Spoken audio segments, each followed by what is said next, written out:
जो चाहोगे वही मिलेगा। अपने मन में जिस चीज का विचार करना प्रारंभ करोगे वो चीज तुम्हें मिलने लगेगी। एक दिन गौतम बुद्ध से एक शिष्य ने पूछा, है महात्मा, क्या ऐसा संभव है जो मैं मेरे मन में सोचूं वो सारी चीजें अपने आप मुझे मिलना शुरू हो? बुद्ध उस शिष्य से बोले, ऐसा संभव तो है, लेकिन क्या इसके लिए तुम ये दो चीजें कर पाओगे? शिष्य बुद्ध से बोला, क्या सच में ऐसा संभव होता है?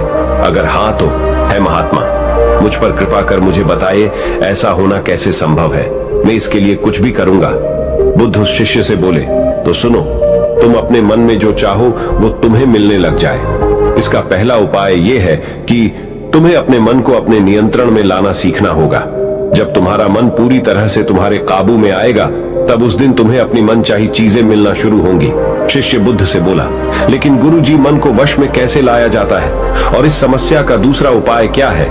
बुद्ध शिष्य से कहते हैं, मन को वश में लाने का सबसे पहला और महत्वपूर्ण उपाय अपने इंद्रियों को संयमित करना होता है। तुम्हारे पांचों इंद्रियां जब तुम्हारे वश में होंगी तभी तुम अपने मन को वश में करने में कामयाब हो पाओगे।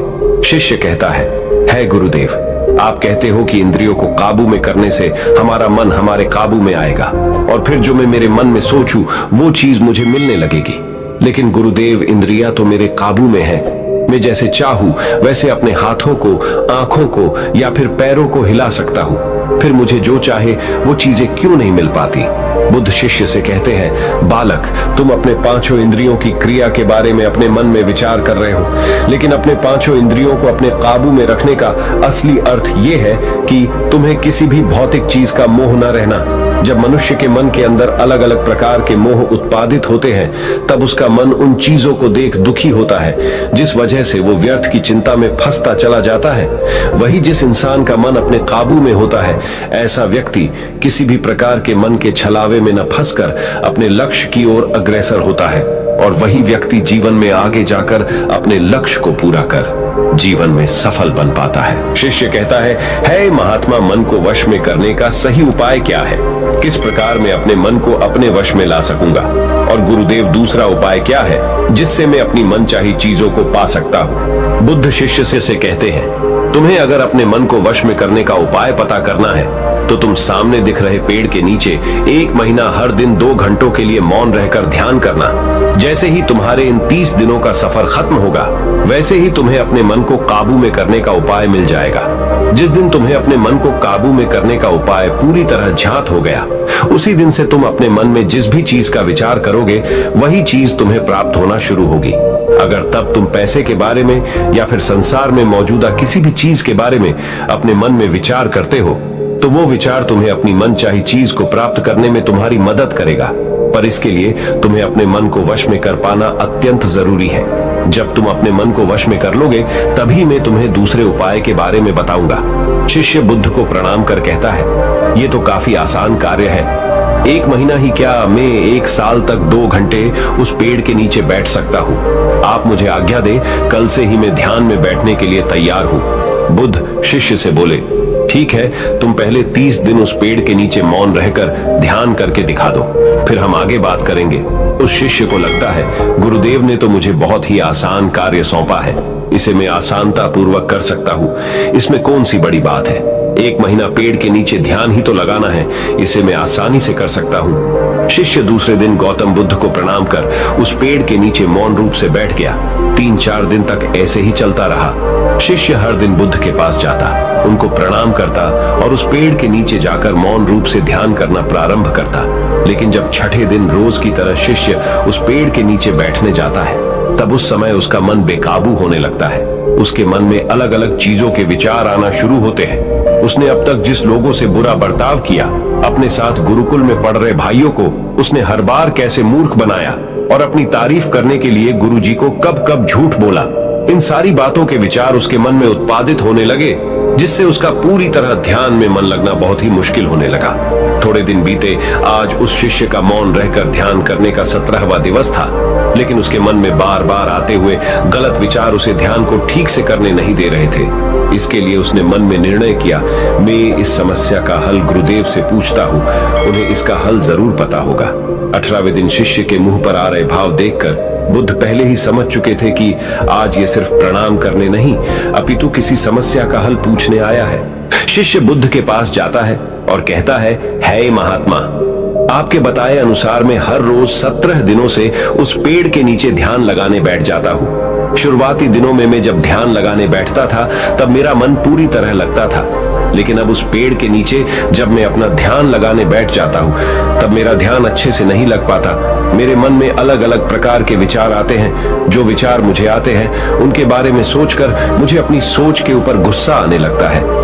मैंने अपने गुरु भाइयों के साथ कितना गलत किया, कितनी ही बार मैंने आपसे प्रशंसा के खातिर झूठ बोला।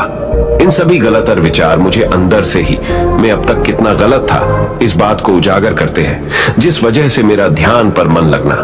तो दूर में ध्यान करते समय इन्हीं विचारों से झुंझता रहता हूँ। है महात्मा, मुझ पर कृपा करें और मुझे इन गलत विचारों को अपने मन से पूरी तरह खत्म करने में सहायता कीजिए। बुद्ध शिष्य से कहते हैं, तुम्हें जब मैंने पहले दिन मौन रहकर पेड़ के नीचे बैठने के लिए कहा था तब तुम्हारे मन में किसी भी प्रकार के विचार नहीं आ रहे थे, लेकिन अब 18 दिन बीतने के बाद तुम्हारे मन में अपनी गलतियों के विचार उत्पादित हो चुके, जिसका कारण एक ही है। जब तुम अपने गुरु भाइयों के साथ मस्ती करते थे और सबको अपनी तारीफ करने के लिए झूठी कहानियां सुनाते थे, तब तुम शांत रह अपने मन से बातें न कर पूरे दिन गुरु भाइयों के सामने बढ़ावा करने में समय व्यतीत करते थे। लेकिन जब तुम्हारे अपने अंदर अपने मन से बातें करना प्रारंभ किया तो तुम्हें अपने आप ही अपनी गलतियों के बारे में विचार आने शुरू हुए, जिसका कारण एक ही है। व्यक्ति अपने आप से किसी भी सवाल को पूछता नहीं है। लोग शांत रहकर खुद से बात करना पसंद नहीं करते और दूसरों से अपनी समस्याओं का हल पूछकर उदास होते हैं। जब इंसान अपनी किसी भी प्रकार की समस्या का हल शांत रहकर अपने आप से पूछता है तब उस वक्त उस व्यक्ति की बुद्धि खुद ब खुद उस समस्या को हल करने का रास्ता उस इंसान को बताना शुरू करती है। जब तुम अपने आप से बातें करना प्रारंभ करते हो तब तुम्हें खुद की अच्छाइयां और बुराइयां दोनों दिखना शुरू होती है, जिसका फायदा तुम्हें भविष्य में होना शुरू होता है। यानी जब तुम्हें अपनी गलतियां दिखती तब तुम उन पर शांति से काम कर अपने आप ही आगे बढ़ना शुरू कर देते हो, जिस वजह से तुम अपने मन में जिस भी चीज को सोचते हो उस चीज को प्राप्त करने का रास्ता तुम्हारी बुद्धि तुम्हें दिखाना शुरू करती है। बौद्ध कहते हैं, इसलिए मैंने पहले ही दिन तुम्हें बताया था, जैसे जैसे तुम शांत रहकर अपने मन से विचार करना शुरू करोगे वैसे वैसे तुम्हें अपनी मन चाही चीजें मिलना प्रारंभ होंगी। बुद्ध शिष्य से बोले, गुरुदेव, आपने मुझे दूसरा उपाय बताने का भी वादा किया था। मुझे लगता है वो उपाय इससे आसान होगा। कृपा कर मुझे दूसरा भी उपाय बताइए। बुद्ध शिष्य को बोले, मैं तुम्हें दूसरा उपाय तुम्हारे 30 दिन पूरे होते ही बता दूंगा।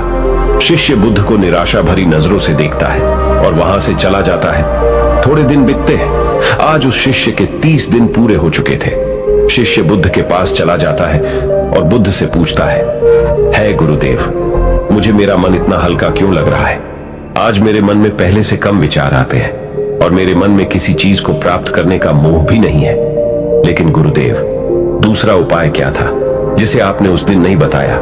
बुद्ध शिष्य से कहते हैं, दूसरा उपाय था ही नहीं, बस मैंने तुम्हें इसलिए दूसरे उपाय के बारे में बताया था क्योंकि तुम ध्यान के इस 30 दिन में भटक न जाओ। तुम अपने ध्यान के इन दिनों पूरी तरह से खत्म कर पाओ, जिससे तुम्हें अपने अंदर की आवाज को पहचानने में मदद हो और तुम जान सको कि ऐसा संभव जरूर है कि जो तुम चाहो वो तुम्हें मिल सकता है। लेकिन अपने मन को वश में करने के बाद इसके रास्ते और भी ज्यादा आसान हो जाते हैं। इसलिए इंसान का मन अगर उसके वश में हो तो वो अपनी मन चाही चीज को प्राप्त करने में समर्थ रहता है। वही दोस्तों, गौतम बुद्ध की इस कहानी को आप अपने परिवार या मित्रों के साथ शेयर करके उन्हें भी बुद्ध के ज्ञान से अवगत करा सकते हैं। अगर आपको अपने मन, बुद्धि या शरीर से संबंधित और गौतम बुद्ध के विचारों से संबंधित नई नई जानकारियां जानने में आपको इंटरेस्ट है तो इस और चैनल को सब्सक्राइब करना ना भूले।